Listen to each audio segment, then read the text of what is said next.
उत्तराखंड की चारधाम यात्रा इस साल सिर्फ एक धार्मिक यात्रा नहीं बल्कि आस्था का ऐसा महासंगम बन गई है जिसने सभी पुराने रिकॉर्ड ध्वस्त कर दिए हैं। बाबा केदारनाथ के प्रति श्रद्धालुओं की श्रद्धा का अंदाजा इसी बात से लगाया जा सकता है कि 22 अप्रैल को धाम के कपाट खुलने के सिर्फ 39 दिनों के भीतर 10 लाख से ज्यादा श्रद्धालु यहां दर्शन के लिए पहुंचे हैं। यह संख्या अपने आप में एक नया रिकॉर्ड बना रही है। हर साल लाखों श्रद्धालु केदारनाथ धाम पहुंचते हैं, लेकिन इस बार जो भीड़ देखने को मिल रही है उसने प्रशासन, स्थानीय लोगों और जानकारों तक को हैरान कर दिया है। बद्रीनाथ, हेमकुंड साहिब और अन्य धार्मिक स्थलों पर भी श्रद्धालुओं का सैलाब उमड़ रहा है। देश के मुख्य न्यायाधीश जस्टिस सूर्यकांत ने भी अपने परिवार के साथ बाबा केदारनाथ के दर्शन किए। उत्तराखंड पहुंचने वाले यात्रियों की संख्या की बात करें तो यह 24 लाख के पार बताई जा रही है।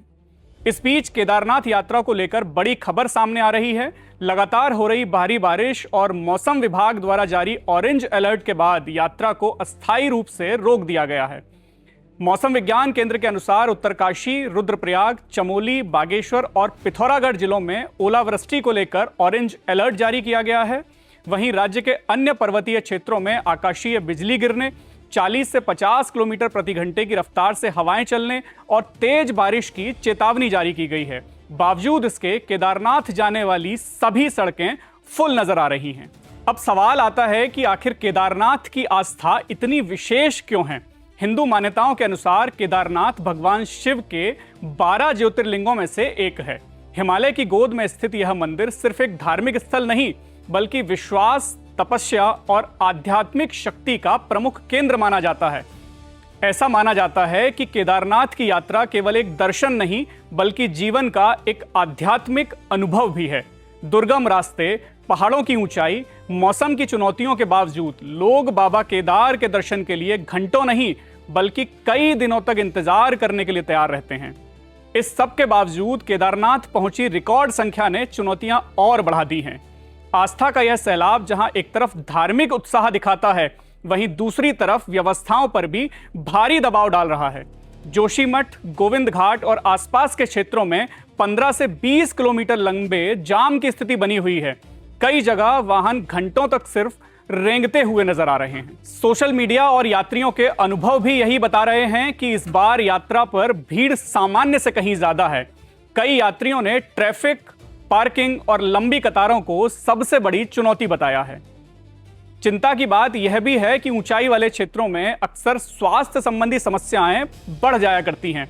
प्रशासन के अनुसार कई श्रद्धालुओं को सांस और हृदय संबंधी दिक्कतों के कारण अस्पताल भेजना पड़ा है।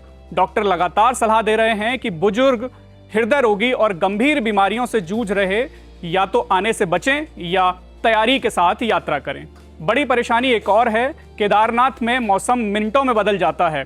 बारिश, भूस्खलन और तेज हवाएं कभी भी मुश्किलें बढ़ा देती हैं। मौसम विभाग ने यात्रियों को सावधानी बरतने की सलाह दी है। खराब मौसम के कारण हेलीकॉप्टर सेवाएं भी प्रभावित हैं। बता दें कि उत्तराखंड के सीमांत जनपद रुद्रप्रयाग में स्थित केदारनाथ धाम समुद्र तल से तकरीबन 3584 मीटर की ऊंचाई पर स्थित है। मंदाकिनी नदी के तट पर स्थित इस क्षेत्र का ऐतिहासिक नाम केदारखंड है। केदारनाथ मंदिर चारधाम और पंच केदार का हिस्सा है। इस मंदिर के गर्भगृह में भगवान शिव का स्वयंभू ज्योतिर्लिंग है। मंदिर के निर्माण को लेकर इतिहासकारों में मतभेद भी देखने को मिलता है। पौराणिक मान्यताओं के अनुसार केदारनाथ मंदिर का निर्माण महाभारत काल में पांडवों द्वारा कराया गया था। वहीं वर्तमान मंदिर का जीर्णोद्धार 8वीं शताब्दी में जगत गुरु आदि शंकराचार्य द्वारा किया गया था। कुछ इतिहासकार यह भी मानते हैं कि इसका निर्माण 12वीं सदी में मालवा के राजा भोज द्वारा करवाया गया था।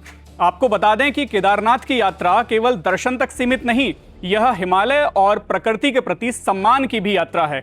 जानकारों का मानना है कि बढ़ती भीड़ के बीच पर्यावरण संरक्षण, साफ सफाई और व्यवस्थागत संतुलन बनाए रखना बेहद जरूरी है। कुछ लोग श्रद्धालुओं की संख्या को नियंत्रित करने की भी मांग कर रहे हैं ताकि पहाड़ों पर अत्यधिक दबाव ना बढ़े। फिलहाल उत्तराखंड के पहाड़ों में आस्था का ऐसा दृश्य दिखाई दे रहा है जिसने एक बार फिर साबित कर दिया है कि बाबा केदार के प्रति श्रद्धालुओं की श्रद्धा समय के साथ और मजबूत होती जा रही है। लेकिन इस आस्था के साथ सावधानी, धैर्य और जिम्मेदारी भी जरूरी है ताकि आपकी यात्रा सुरक्षित और सुखद बनी रहे।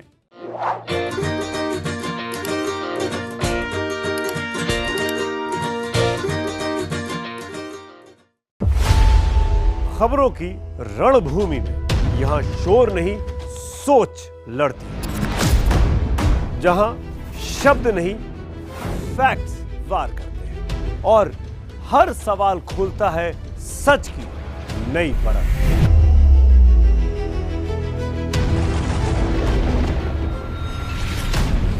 चक्रव्यूह आपके अपने सुमित अवस्थी के साथ सोमवार से शुक्रवार शाम 6:57 पर टाइम्स नाउ नव भारत पर।